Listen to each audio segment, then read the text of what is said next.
Hey, what's going on, folks? Welcome back to the Real Legend of Gaming. And we are back with some Clash Royale, folks. And in today's episode, as always, we will be discussing some of the new news coming to Clash Royale. Specifically, a new character. We did discuss this in a video before, but it's officially been confirmed that this Electro Dragon will be coming to Clash Royale. They've been teasing images. I've seen gameplay for it before, so I can tell you that this is going to be the character. In addition to that, there's going to be a Shocktober TV Royale episode coming with a Halloween theme, obviously.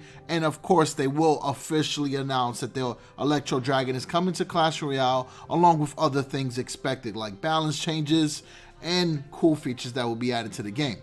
Now, in addition to that news, we're also going to be going over a deck that I actually featured on this channel about a month or two ago. Now, the reason why I'm bringing attention to it, because folks, it's actually a deck that I've been using on the ladder over the last couple days, right? Obviously, when you're making deck videos, you experiment a whole lot, you drop trophies, right? But nonetheless, you get them back. But I'm making so many deck videos that I really didn't push ladder the way I wanted to this season.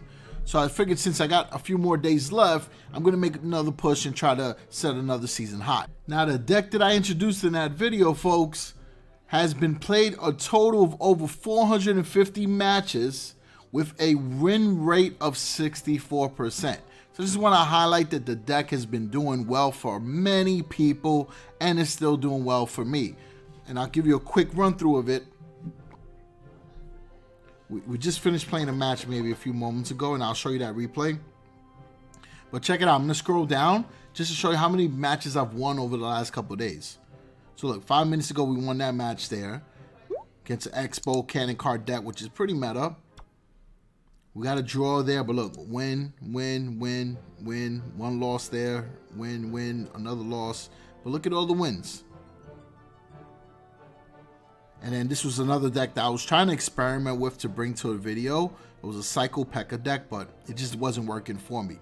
But just to make a long story short, we've been playing a couple of matches over the last 3 days, and the deck is doing solid. It's quickly regained my trophies back. I was at like 4,100. Let me just make sure I'm telling you guys the right information. Let's see, where were we? Let's give you an actual depiction. We were at 4,148, and we've made it up to 4,530, right? So as you see, we're gaining our trophies back in the ladder. So pretty decent amount of trophies to gain over 3 days, and I'm not really playing crazy, playing like 2 or 3 matches a day. So just to give you a clear idea that this deck is pretty solid, all right? And just to go over what cards are in the deck, it consists of the Knight, the Pekka, the Musketeer, the Baby Dragon, the Mega Minion, the Cannon, the Lightning Spell, and the Log. And it has a 4.0 average elixir cost, and it's working wonders. So let's drop that intro, and after that, we're going to show you the gameplay that we played 5 minutes ago. All right, so let's check it out.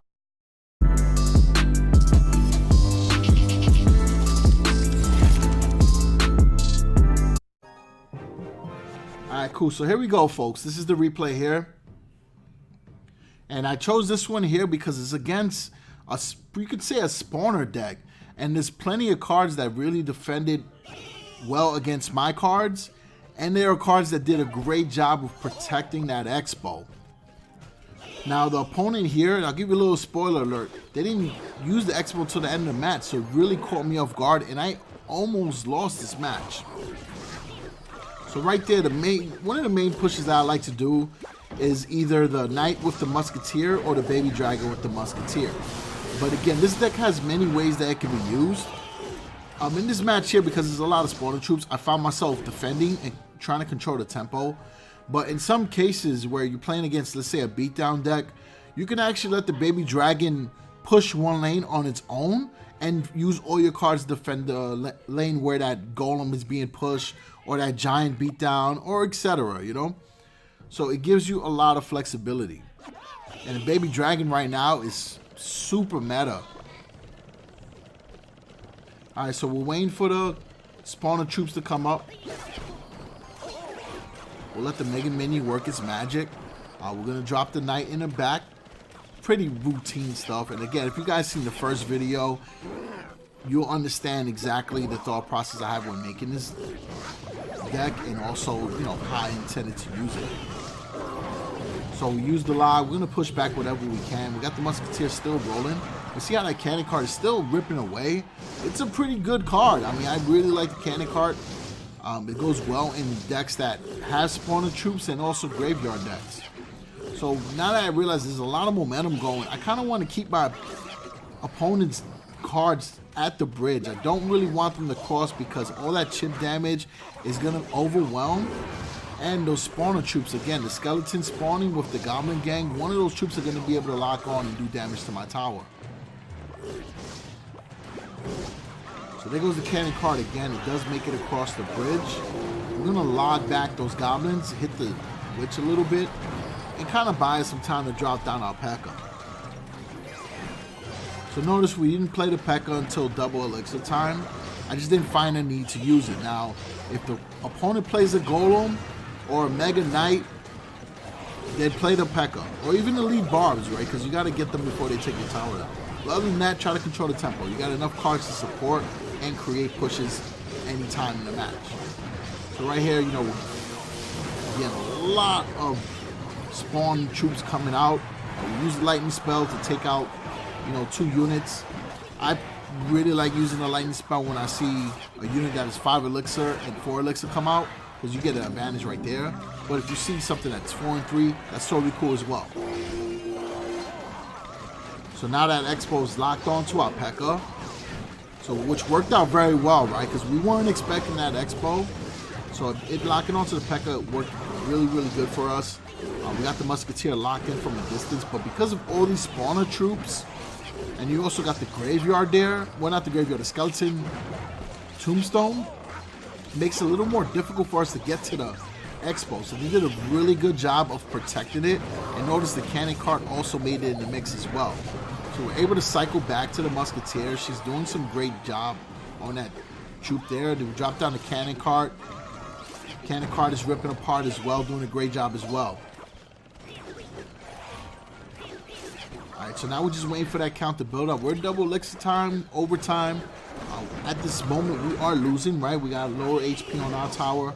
But just the fact that we know that they're playing Expo, and we know that they're playing spawners, we just want to be able to create constant pressure.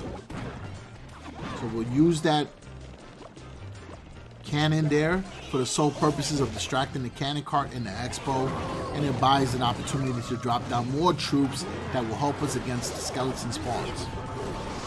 So now that we're pretty much doing chip damage to the tower, we're going to use the lightning spell to our advantage and take out their troops as soon as they come out. Remember, as soon as you create an advantage, drop that lightning spell.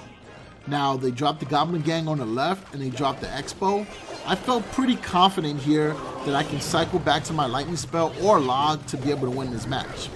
Log, unfortunately, only had 1 HP left. We're looking a little bit tough on the left-hand side, but fortunately, we're able to cycle to the lightning to win the match. So, folks, this is an idea just how solid the deck is, even when you're having a really tough time, right? Because we know that the Witch can do a pretty damn good job against the Pekka. Those skeletons can kite it away. The Goblin Gang can do a good job against the Knight, against the Pekka as well as far as the kiting. They did a good job of defending their Expo. So, you know, you can also see a scenario where they do a good job of defending their Royal Giant. So just because you have your Pekka and it counters against a card, opponents now are smart enough to protect those cards the same way you are. So, you know, that's just the deck. I just wanted to bring it back to light because I featured it on the channel before. Over 450 matches played collectively in the community with this deck and a 64% win rate. So I think it's really good. So if you're looking to make a last minute push on the ladder, then definitely try it out. All right, folks. So appreciate the support. Peace out.